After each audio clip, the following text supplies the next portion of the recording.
अस्सलाम वालेकुम students. Hope you all are fine. Students, आज हम करेंगे bio class 9 chapter number 3 topic number 3 which is history of classification. Students, हम पढ़ चुके हैं कि क्लासिफिकेशन क्या है, कि placement of organisms into different groups on the basis of similarities and differences. ठीक है, तो अब कह रहे हैं कि इसकी हिस्ट्री क्या, क्लासिफिकेशन की, ये क्लासिफिकेशन कब से स्टार्ट हुई या सबसे पहले क्लासिफाई किसने किया था। Many system of classification have been devise, कि क्लासिफिकेशन के बहुत सारे जो सिस्टम्स हैं वो सुजेस्ट किए गए। whenever any new information becomes available it is incorporated, कि जब भी कोई नई information हमें मिलती तो उसको भी इंक्लूड कर लिया जाता। Living organisms have been classified into 2 to 5 kingdoms, के कह रहा है कि लिविंग organisms को 2 to 5 kingdoms क्लासीफाई किया गया था। ठीक है, सबसे पहले हमारे पास आया two kingdom system of classification. Two kingdom system का क्या मतलब है कि स्टूडेंट, सबसे पहले जितने भी लिविंग ऑर्गेनिजम्स थे प्लेनेट अर्थ पे उनको सबसे पहले दो किंगडम्स में क्लासीफाई किया गया। ठीक है, two kingdom system was first proposed by Aristotle, के सबसे पहले अरिस्टोटल ने प्रपोज किया इसको। The two kingdoms are kingdom Plantae which include plants and kingdom Animalia which include animals. ठीक है, सिंपली किंगडम टू किंगडम जो क्लासिफिकेशन सिस्टम था, इसमें उन्होंने दो किंगडम प्रपोज किए, एक का नाम दिया किंगडम प्लांटी, एक को किंगडम एनिमेलिया। किंगडम प्लांटी में उन्होंने प्लांट्स को इंक्लूड कर दिया और किंगडम एनिमेलिया में एनिमल्स को इंक्लूड कर दिया, कि उन्होंने कहा कि जो लिविंग सिस्टम है वो दो टाइप के होते हैं, या प्लांट्स या एनिमल्स। ठीक है, और प्लांट्स को किंगडम प्लांटी में रख दिया और एनिमल्स को किंगडम एनिमेलिया में। Plants have cell wall and make their own food while animals can not make food in their body. Okay, अब इनमें डिफरेंस क्या था, कि जाहिर बात है इनमें कोई डिफरेंस होना चाहिए था, हम इनको दो सेपरेट किंगडम्स में रखा है ना।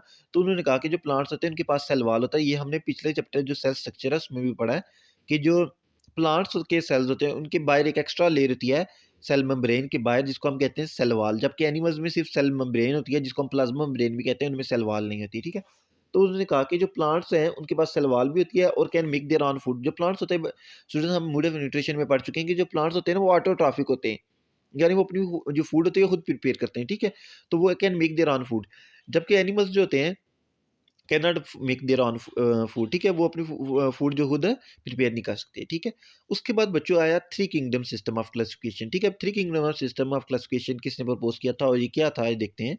अ German scientist Ernst Haeckel proposed adding a third kingdom, Protista, in order to separate unicellular microscopic organisms from multicellular ones.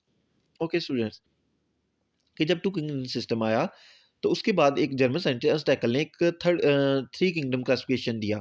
उसने क्या किया कि दो किंगडम्स वो भी रहने दिए, साथ में एक और किंगडम ऐड कर दिया जिसका उसने नाम दिया किंगडम प्रोटिस्टा। और उसमें उसने किसको इंक्लूड किया, उसमें उसने इंक्लूड किया यूनिसेलुलर, जो यानी जिनके अंदर सिंगल सेल होता है, माइक्रोस्कोपिक ऑर्गेनिज्म यानी माइक्रोब्स वगैरह माइक्रोस्कोपिक होते हैं, जिनका हम नेक्ड आई या ह्यूमन आई से नहीं देख सकते, माइक्रोस्कोप से देख सकते हैं। ठीक है, उनको उसने सेपरेट कर दिया मल्टी सेलुलर वन से, यानी उसने कहा कि बाकी जो प्लांट्स और एनिमल्स हैं वो मल्टी सेलुलर होते हैं और ये यूनिसेलुलर है, तो ये डिफरेंट है। तो उसने उनको किंगडम प्रोटिस्टा में रख दिया। ठीक है, उसके बाद बच्चों आया five kingdom system of classification. Five kingdom system of classification better explains diversity of living organisms. ठीक है, कहते हैं कि ये जो फाइव किंगडम है ये बेटर बाकी दोनों किंगडम्स के मुकाबले में इसने बेहतर एक्सप्लेन किया डाइवर्सिटी को। ठीक है, in the five kingdom the Monera is distinguished by their prokaryotic structure. The kingdom Protista contains a diverse group of unicellular organisms that are hard to classify and define.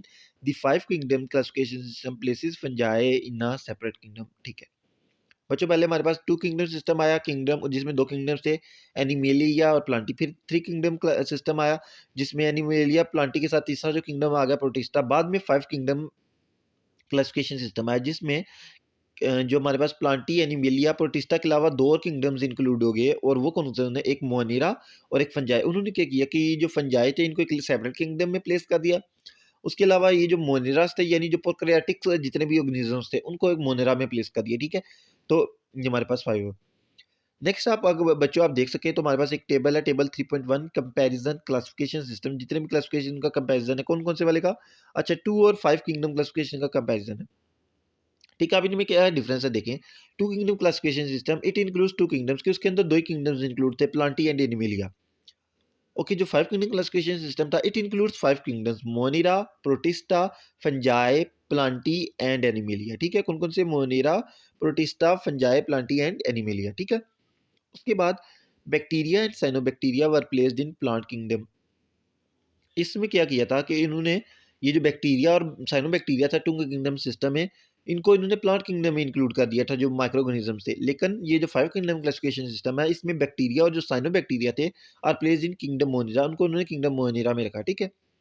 Unicellular और simple multicellular eukaryotes strongly placed in kingdom Plantae and Animalia. उसमें क्या किया गया कि to kingdom system में कि जो unicellular थे या सिंपल मल्टीसेलुलर, उनको भी उन्होंने किंगडम प्लांटी एनिमलिया में प्लेस कर दिया।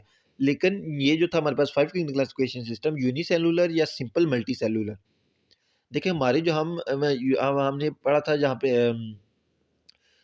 सेल ऑर्गेनाइजेशन में कि यूनिसेल ऑर्गेनिजम्स भी होते हैं जिनके अंदर सिंगल सेल होता है, ठीक है, which consist of only one cell. Multi cellular which consist of many cells और कॉलोनियल होते हैं सिंगल सेल्स लिविंग टुगेदर, ठीक है। अब ये देखिए कह रहे हैं कि यूनिसेलुलर या सिंपल मल्टीसेलुलर, तो इसमें उन्होंने उनको किंगडम प्रोटिस्टा में रखा।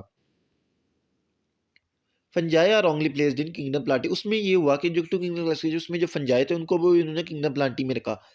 Fungi are placed in kingdom fly, इसमें क्या किया कि 5 किंगडम क्लासिफिकेशन सिस्टम में जो फंजाई था उसको एक सेपरेट किंगडम किंगडम फंजाई में प्लेस किया,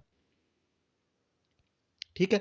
तो जो ये स्टूडेंट्स, ये जो हिस्ट्री ऑफ क्लासिफिकेशन है, होपफुली आपको समझ आ गई कि पहले हमारे पास टू किंगडम सिस्टम अरिस्टोटल ने दिए कि जो लिविंग सिस्टम दो तरह के होते हैं, या प्लांटी या एनिमल, ठीक है। कि जो प्लांट्स होते हैं उनके पास सलवाल होती है और अपनी फूड खुद प्रिपेयर कर सकते हैं, जो एनिमल्स होते हैं उनके पास सलवाल नहीं होती है, अपनी फूड नहीं बना सकते, ठीक है। तो इस बेस पे उन्होंने लिविंग सिस्टम को दो ग्रुप्स में क्लासिफाई कर दिया, प्लांटी और एनिमली में। फिर बाद में एक three kingdom system of classification आया जिसमें अंस्टायकल एक जर्मन बायोलॉजिस्ट था, उसने क्या किया कि जो माइक्रोस्कोपिक ऑर्गेनिजम्स थे उसको एक सेपरेट किंगडम प्रोटिस्टा में प्लेस किया। बाद में हमारे पास एक 5 किंगडम सिस्टम आया, जिसने क्या किया कि 5 किंगडम्स प्रपोज़ किए। कौन-कौन सा? मोनिरा, प्रोटिस्टा, फंजाई, प्लांटी, एनिमिलिया। उसने क्या किया कि उसमें जो फंजाई थे उसको एक सेपरेट किंगडम फंजाई में प्लेस किया। उसके अलावा जो प्रोकैरियोटिक्स ऑर्गेनिज़म्स थे उनको मोनिरा में प्लेस किया, ठीक है? तो ये थी हमारे पास हिस्ट्री ऑफ क्लासिफिकेशन। होपफुली आप स्टूडेंट्स ये टॉपिक आपको समझ आ गया होगा। If you have any doubt you can ask in comment section. Thank you.